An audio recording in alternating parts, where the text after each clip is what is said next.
할렐루야. 오늘 주신 말씀 룻기 3장 1절에서 6절입니다. 말씀대로 행하라 하는 제목으로 함께 말씀 받도록 하겠습니다. 룻기 3장 1절에서 6절입니다. 룻기 3장 1절에서 6절. 말씀대로 행하라.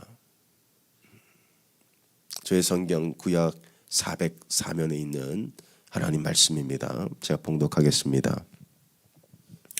룻의 어머니 나오미가 그에게 이르되 내 딸아 내가 너를 위하여 안식할 곳을 구하여 너를 복되게 하여야 하지 않겠느냐. 네가 함께 하던 하녀들을 둔 보아스는 우리의 친족이 아니냐. 보라 그가 오늘 밤에 다장마당에서 보리를 까불리라. 그런즉 너는 목욕하고 기름을 바르고 의복을 입고 타작마당에 내려가서 그 사람이 먹고 마시기를 다 하기까지는 그에게 보이지 말고 그가 누울 때 너는 그가 눕는 곳을 알았다가 들어가서 그의 발치 이불을 들고 거기 누우라. 그가 네 할 일을 내게 알게 하리라 하니 룻이 시어머니에게 이르되 어머니의 말씀대로 내가 다 행하리이다 하니라. 그가 다장마당으로 내려가서 시어머니의 명령대로 다 하니라. 아멘. 세상에 어떤 성공한 사람들의 이야기를 들어보면 나름대로 겸손하게 이런 얘기를 해요. 운칠기삼. 운이 7알이고 기량이 3알이다. 운이 좋아서 성공했습니다. 이런 얘기를 하기도 합니다. 물론 운이 작용하기도 하지요. 그러나 우리 믿음의 사람들, 하나님의 절대 주권을 믿는 사람들에게 운은 해당되지 않는 그런 말입니다. 자, 우리가 이 룻의 삶의 대전환을 보게 될 거예요. 이 룻의 삶을 보니까 이러한 비참한 인생이 또 있을까? 이 남편이 이른 나이에 죽었어요. 나오미는 어떻습니까? 나오미가 이 기근을 만나서 그래도 자식들 먹여 살리려고 남편 따라 이 이민을 왔는데 거기서 남편이 죽고 두 아들도 다 죽습니다. 정말 이 기근과 요절, 사망의 역사가 그 집안을 둘러쌀 때 결국 그 인생이 그냥 그렇게 끝나느냐, 그게 아니죠. 오늘 말씀에 보면 이 기근과 사망이 무엇으로 전환되느냐? 생명과 풍요함으로 전환돼요. 하나님께서 그 가정을 구원하십니다. 구원하실 뿐 아니라 룻은 메시아의 족보에 이름이 올라갈 정도로 하나님의 구속사의 큰 인물이 돼요. 어떻게 이런 삶이 가능하냐? 다 끝난 줄 알았는데 사람들이 다 망했다고 손가락질할 때 나오미도 자기 이름을 말하라 하라고 그러잖아요.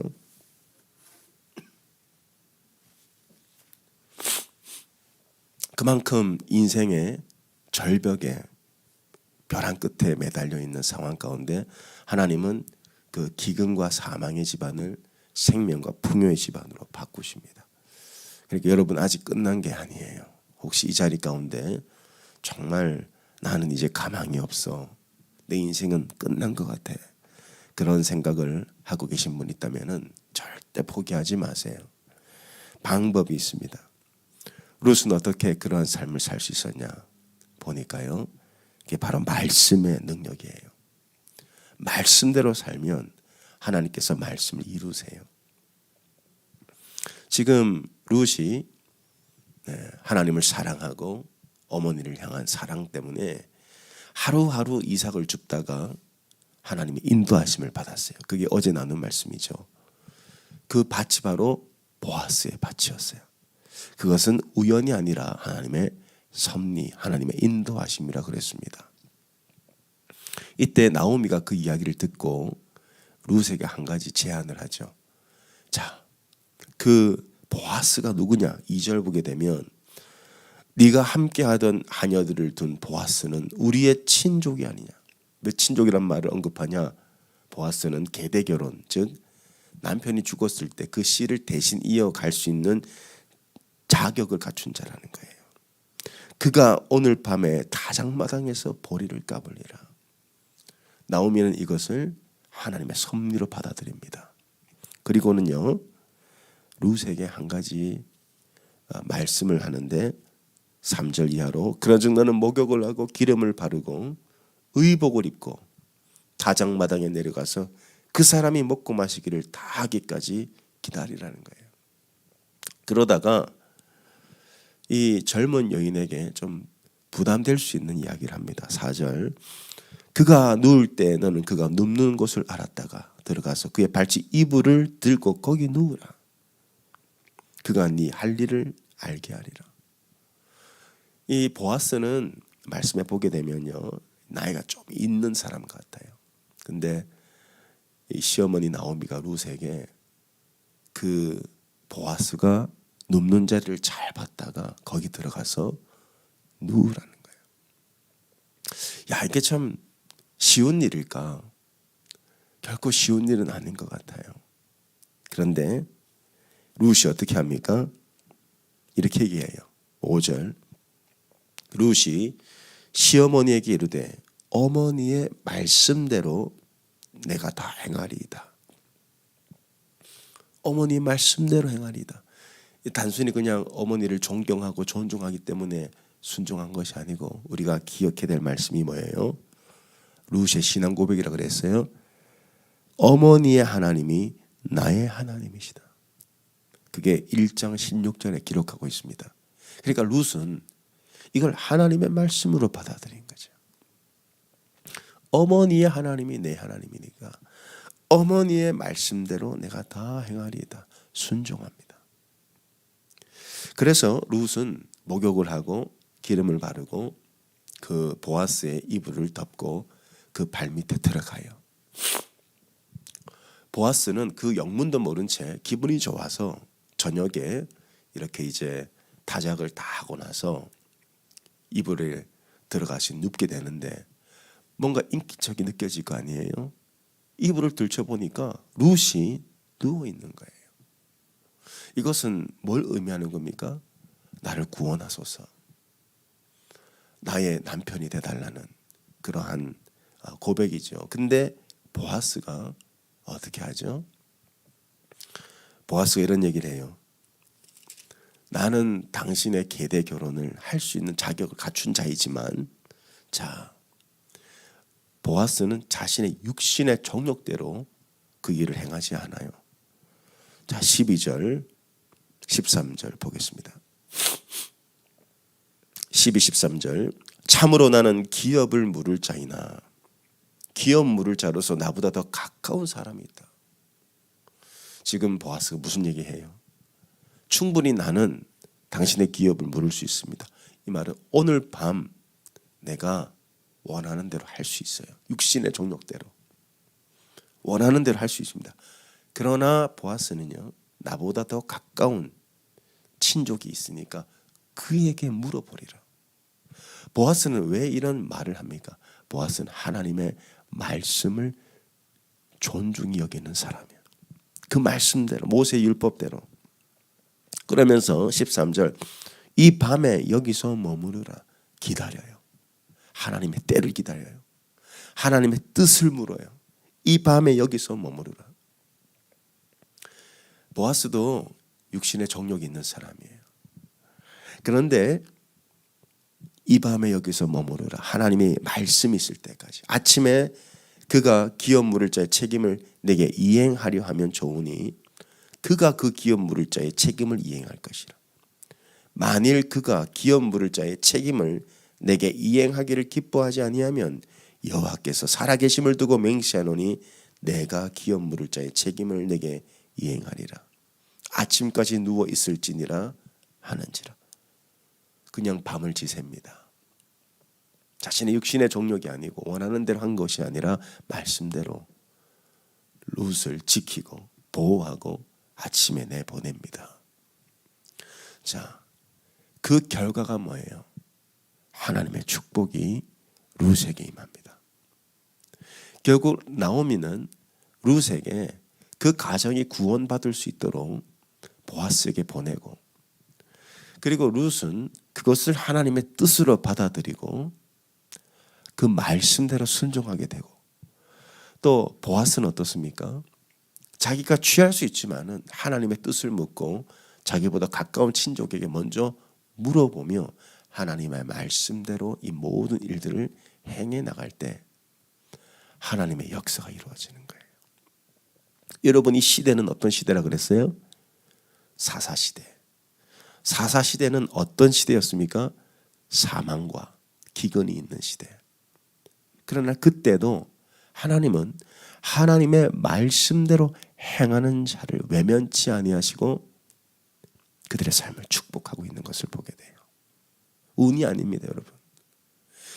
운으로 성공하게 되면요, 그게 다 자기 교만으로 점철되게 돼요. 그러나 우리 믿는 사람들은 운이 아니에요. 우리는 하나님의 말씀을 믿는 사람들이에요. 운이 아니라 말씀대로 살아갈 때 하나님이 그 말씀을 이루시면서 우리를 축복하시는 거예요. 아무리 시대가 어렵고 아무리 시대가 악해도 하나님의 복을 받는 사람들이 있어요. 비록 사사시대였고 기근과 사망의 시대였지만 룻은 하나님의 말씀이 성취되는 인생을 삽니다.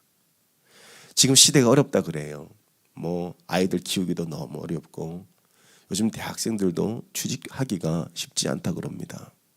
비즈니스도 너무 어렵고요. 공실률, 건물도 공실이 많아지고요. 이자율은 9%, 10% 이렇게 되고 또 경기 침체가 올 수 있다고 그래요.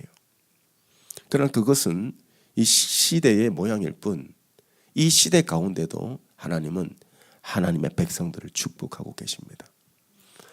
우리 교회가 그래요. 코로나가 터졌을 때 다들 어렵다 그랬어요. 이 코로나를 어떻게 버틸까? 실제 많은 교회들이 코로나에 어려워지고 문을 닫았어요. 하나님께서 코로나 가운데도 우리 교회를 축복하셨어요.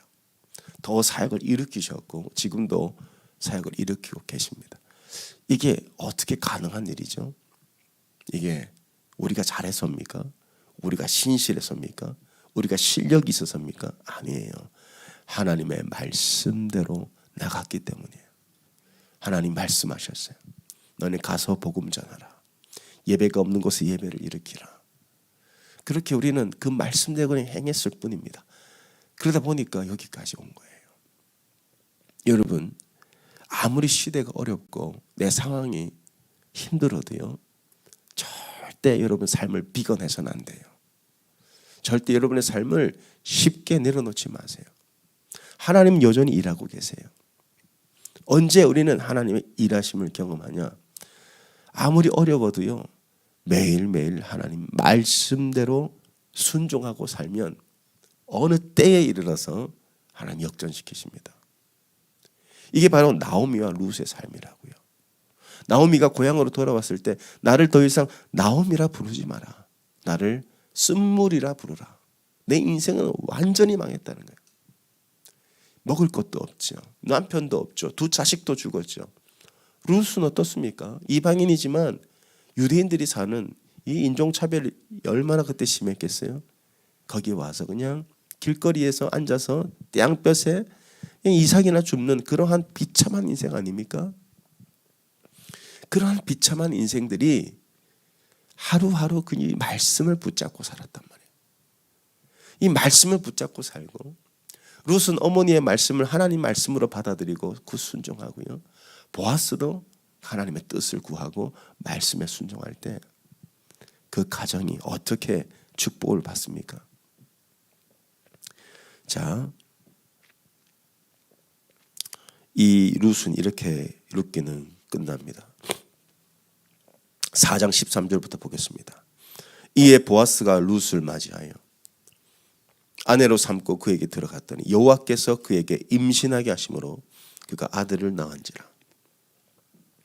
여인들이 나오미에게 이르되 찬송할지로다.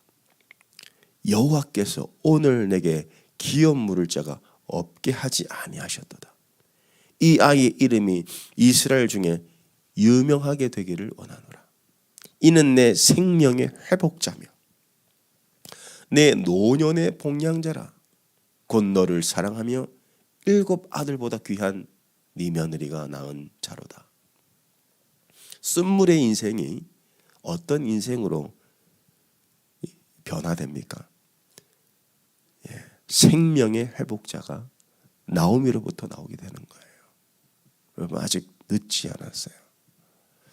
말씀이 어디 있습니까? 우리가 이 말씀을 진짜 귀하게 여겨야 됩니다. 말씀대로 살 때 하나님 말씀 이루세요. 제 고민이 이거예요. 자, 우리가 목자, 목녀님들 이렇게 리더들은 거의 새벽 예배 매일 나오세요. 이거 너무 귀하죠. 그래서 말씀의 양육을 받고 계십니다. 맥체인 묵상도 매일 하시고요. 또 우리 리더들은 저와 함께 1년 코스 5서클을 하고 있어요. 근데 저희 고민은 사각지대가 보인다고요. 사각지대, 소외된 분들. 그러니까 근근히 주일 예배만 지키는 분들이 보여요. 그러니까 이걸 가지고 제가 어떻게 고민을 하고 있냐면은 수요일날 수요 통독도요. 시간 가능한 분만 오셔서 양육을 받으시는데 이걸 어떻게 해야 되나. 나름대로 목장 안에서 주일 설교 가지고 나누기도 하지만 이거 가지고 부족하다는 생각이 너무 많이 들어요. 그래서 이번 9월에 저희가 1박 2일 리더들 다 모여서 리더십 수련회를 하고 이제 하반기부터 우리 교회가 나갈 방향을 비전 캐스팅을 할 겁니다. 그때 그러면은 밤새도록 우리가 서로 브레인스톰도 하고 의견도 나누고 이렇게 했으면 좋겠습니다. 저렇게 했으면 좋겠습니다. 이런 얘기 나눌 거란 말이에요. 그때 제가 이제 9월부터 한 달 잘 준비해서 이제 목장 안에서 썬데이 스쿨 다시 이 말씀으로 돌아가자는 제안을 할 겁니다. 그래서 매주는 못할 수 있죠. 그러나 우리가 한 달에 3번 마지막 주는 쉬더라도 우리 여러분 목원들이 말씀의 양육을 받을 수 있도록 헌신해 주세요. 이 말씀이 없으면요 하나님 축복이 임할 수가 없어요. 우리만 복 받을 수 없잖아요. 그러니까 우리 코너스톤교회 오시는 분들은 이 예배자로 세워질 텐데 그들의 삶 가운데서 항상 말씀의 양육을 받아서 말씀의 이끄심을 받고 말씀의 인도함을 받아서 하나님의 말씀이 그들의 삶 가운데 성취되는 축복을 같이 누리길 원합니다. 이런 말씀은요 어떤 능력이 있냐면은 히브리서 4장 12절 말씀을 같이 한번 봐주시기 바랍니다. 히브리서 4장 12절 신약성경 356면에 있어요. 히브리서 4장 12절. 자, 하나님의 말씀은요 그냥 선포만 돼도 놀라운 역사가 나타나요. 사실 우리 성도들이 매일 말씀을 묵상하고 말씀대로 산다는 것은 혼자 못합니다. 말씀 훈련은 혼자 못해요. 공동체가 그래서 필요한 거예요. 자, 이 말씀이 어떤 능력이 있냐.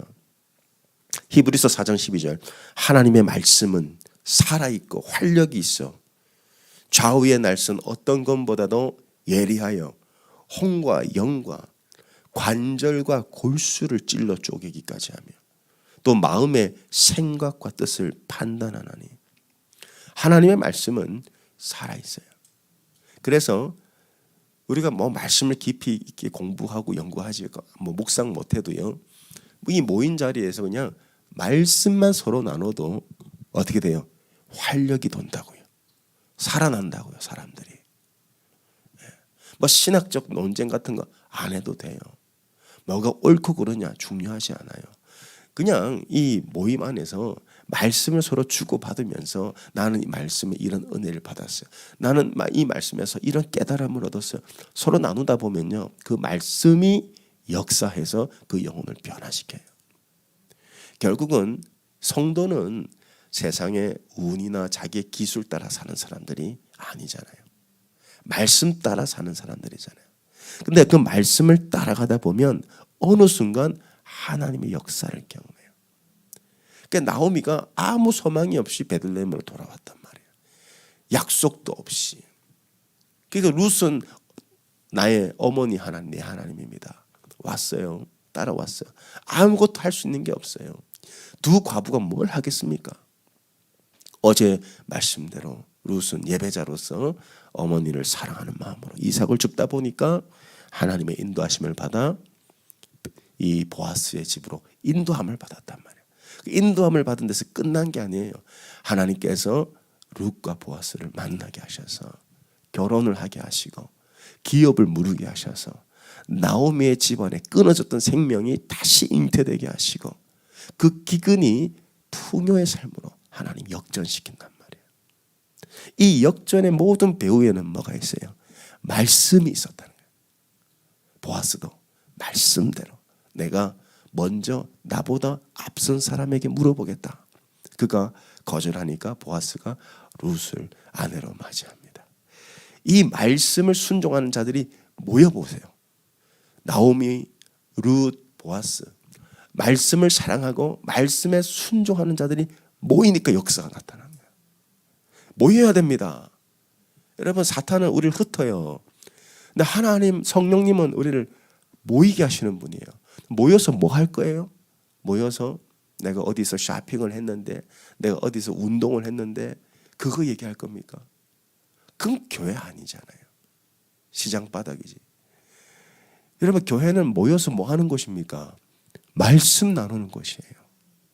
근데 서로의 말씀을 나누다 보면 그 안에서 하나님의 간증들이 막 생겨나게 됩니다. 하나님의 역사를 경험하게 된단 말이에요. 더디 가도 괜찮아요. 우리는 올바른 길로 가길 원해요. 말씀. 그래서 여러분, 매일 말씀을 읽고 묵상하는 게 너무너무 중요해요. 그러다 보면 성령의 역사를 경험해요. 그렇게 말씀과 성령이 나타나심으로 우리는 영과 진리로 하나님을 예배하는 그런 교회가 될 것입니다. 그럴 때 성도들의 삶의 간증들이 여기저기서 나올 거예요. 그러면 교회가 활력을 되찾게 되는 거예요. 우리 교회를 통해 변화되는 사람들이 생기고 간증하는 사람들이 생기고 영혼 구원의 역사들이 끊임없이 일어날 거란 말이에요. 이 모든 배후에는 말씀의 능력이 있어요. 말씀 없이 변화 안 됩니다. 말씀 없이 축복 없어요. 그냥 운 좋아서 뭐 장사 잘 되고 할 수 있어요. 운 좋아서 할 수 있어요. 오래 못 가요. 오래 못 가요. 그리고 운 좋아서 된 거는요, 다 자기를 높인다고요. 오히려 그것이 우리를 어렵게 만들어요. 하늘의 축복 받기 바랍니다. 하늘의 복으로 충만해지시기 바랍니다. 기도하겠습니다. 하나님, 어떻게 이 쓴물의 인생이 단물이 되고 어떻게 이방 여인이 메시아의 족보에 올라가며 어떻게 기근과 사망에 둘러싸인 집안이 다시 생명과 부요함을 누립니까? 하나님, 말씀 없이 이게 가능합니까? 아무리 사사시대라도, 왕이 없는 시대, 기근과 사망이 지배하던 그 시대에도 하나님의 축복을 받는 사람들이 있었습니다. 주님, 아무리 세대가 어렵고 동성애며 경기 침체며 하나님 기후 변화며 여기저기 하나님 좋지 않은 소문들이 들리지만 이 자리에 모인 자들은 다 하나님 복 받은 자들입니다. 이 자리에 모인 자들은 말씀대로 살며 말씀과 말씀이 만나서 하나님의 역사가 일어날 사람들입니다. 주님, 이들을 축복하시고 이들이 하나님의 그 놀라운 구원의 통로로 삼아 주시옵소서. 룻이 하나님 메시아의 족보에 올라간 것처럼 이들은 말씀대로 순종하며 하나님 구속의 역사를 보게 될 것입니다. 하나님, 우리가 다시 한번 말씀으로 돌아가고 그 말씀의 활력을 되찾게 하여 주시옵소서. 우리 한번 주여 부르짖고 기도합니다. 주여 아버지 하나님, 오 할렐루야. 주님, 이 시대가 어둡습니다. 하나님, 교회가 문을 닫고 있어요. 교회 공동화 현상으로 건물들이 나이트클럽으로, 서점으로, 식당으로 팔려나가고 있습니다. 하나님, 이 시대 가운데도 하나님은 교회를 쓰시고 이 시대 가운데도 하나님의 사람들을 통해 놀라운 일들을 이루실 줄 믿나이다. 한 사람 한 사람이 하나님의 말씀을 붙잡고 살아갈 때 말씀과 말씀이 만나 하나님의 역사를 보게 될 것이나이다. 오 아버지 하나님, 이 교회를 축복하소서. 하나님, 이 교회를 축복하소서. 말씀과 말씀이 만나서 간증이 이루어지게 하시고, 말씀과 말씀이 만나서 구원의 역사가 이루어지게 해주시며, 말씀과 말씀이 만나서 하나님의 놀라우신 축복을 경험하는 하나님의 백성들 되게 하여 주시옵소서. 다시 말씀으로 돌아가기 원하나이다. 하나님, 우리 교회의 영적 사각지대를 돌보아 주시옵소서. 근근히 주일 예배만 드리고 가는 사람들이 아니라 와서 말씀으로 변화되고 말씀으로 은혜 받고 말씀으로 양육되어지는 그러한 교회 되게 하여 주시옵소서. 하나님, 우리 코너스톤 공동체를 위해 기도합니다. 목자 목녀들 리더들을 위해 기도합니다. 말씀의 인도자가 되게 하시고 말씀의 조명자가 되게 하시고 말씀으로 모든 성도들을 섬길 수 있는 섬김이들이 되게 하여 주시옵소서. 주님, 그렇습니다. 이곳은 말씀이 있는 곳이고 이곳은 말씀의 은혜와 역사가 있는 곳이고 주님, 이곳을 축복하여 주시옵소서.